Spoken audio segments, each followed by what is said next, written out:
Thumbelina. এক গ্রামে এক দয়ালু মহিলা ছিলেন, কিন্তু উনার কোনো সন্ততি ছিল না। সন্তান পাওয়ার জন্য উনি এক ডাইনির কাছে গেলেন। ডাইনি তাকে একটা বীজ মাটিতে পুঁততে বলল। মহিলা সেই বীজ এক বাগানের মধ্যে পুঁতে দিল। কিছুদিন পর এক অদ্ভুত ফুল ফুটে উঠল, আর সেই ফুলের মধ্যে একটা ছোট্ট মিষ্টি দেখতে সোনালি চুলের একটা মেয়ে ছিল, এক বুড়ো আঙুলের সমান। মহিলা ওর নাম রাখলো থাম্বলিনা।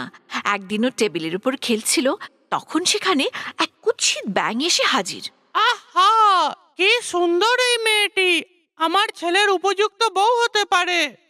ওই ব্যাঙ থাম্বলিনাকে পিঠে তুলে লাফাতে লাফাতে এক সরোবরের কাছে আসলো। বাছা, দেখো কি সুন্দর বউ এনেছি তোমার জন্য। দুটি ব্যাঙই তখন থাম্বলিনাকে ছেড়ে আনন্দ সহকারে বিয়ের জোগাড়ে ব্যস্ত হয়ে পড়ল। থাম্বলিনা ভয়ে কাঁপছে। এবার এক প্রজাপতি ওকে দেখতে পেয়ে বলল, কোনো ভয় নেই, আমি তোমায় সাহায্য করব। এই বলে সে হাত ধরে টেনে অনেক অনেক দূরে একটা ফুলের বাগানে নিয়ে গেল। প্রজাপতি ওকে একটা ফুল এনে দেবার জন্য একটু অন্যদিকে গেল। ঠিক সেই সময় একটা কালো ভ্রমর ওপর দিয়ে থাম্বলিনাকে দেখতে পেল। কি সুন্দর দেখতে, আমি ওকে বাড়ি নিয়ে যাব। জাপটে নিয়ে ভ্রমর ওকে বনের মধ্যে নিয়ে গেল। ওর সব বন্ধুরা চারিদিকে জড়ো হয়ে থাম্বলিনাকে দেখতে লাগলো। দেখো কি নোংরা প্রাণী, ওর শুধু দুটো পা। ভ্রমর ওকে ছেড়ে দিল। বেচারা থাম্বলিনা একা একা বনের মধ্যে বেড়াতে বেড়াতে ছোট্ট একটা গর্তে পড়ে গেল। কে ওখানে? এক বৃদ্ধা ইঁদুর বেরিয়ে এলো। সোনা, ঠান্ডা লাগার আগে ভেতরে চলে এসো। ইঁদুর থাম্বলিনাকে আশ্বস্ত করে ওর বাড়িতে থাকার প্রস্তাব দিল। তুমি আমার বাড়ি পরিষ্কার রেখো সোনা। চায়ের সময় আমাকে আর আমার প্রতিবেশীকে গল্প শুনিও। ঠিক সেই সময় বেজি মহাশয় প্রবেশ করে থাম্বলিনাকে বড় বড় চোখ করে দেখলেন। একদিন সকালে এসো, নতুন সুড়ঙ্গে একটু হাঁটা যাক।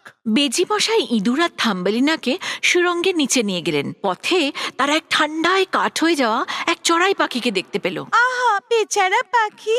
ওকে ছেড়ে দাও, এমনিতেও মরবে। কিন্তু থাম্বলিনা ফিরে এসে এক সবুজ কম্বল দিয়ে পাখিটাকে ঢেকে দিল।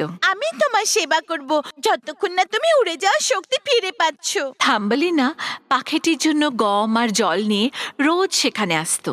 এর মধ্যে বেজি মশাই থাম্বলিনাকে বিয়ের প্রস্তাব দিলেন। ও থাম্বলিনা, আমি তোমার জন্য ভীষণ আনন্দিত। থাম্বলিনা বেজির বিয়ের প্রস্তাবে মোটেই রাজি হয় না, কিন্তু ইঁদুর ওকে জোর করতেই থাকে।